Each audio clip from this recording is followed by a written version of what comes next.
I was researching Arkansas law. I was gathering information. And then for a while, I was just kind of monitoring to see what happened. I'd already figured out that the victim's name probably was Kathy Shelton. And so every now and then I would Google her name. And then I happened to Google a few days after the Daily Mail story hit, and I said, oh my God. I had gotten the name.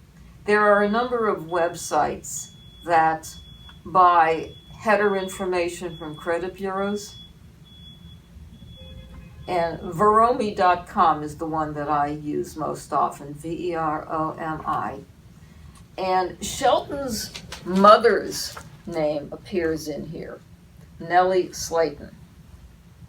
And you can tell because it's at the same address. You have a blacked out name at an address, and then in one document I think both names are blacked out and they're at this Johnson Avenue address. But then in another document you have the same listing, but the name Nellie Slayton is not blacked out. I punched the name. Now she's deceased, but these data websites don't normally keep track of when people die. You'll have people turning up there and 117 years old. So I punch in the name Nellie Slayton, and up comes the name Kathy Shelton. Saw that, once I got the hit on the Daily Mail article, I knew this was going to go further. I wasn't sure exactly how far because I couldn't predict every insane thing that happened in this campaign.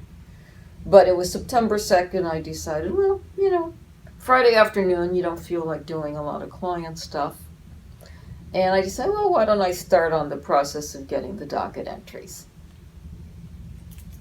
And like I said, I expected that to be a long, drawn-out process, and it wasn't.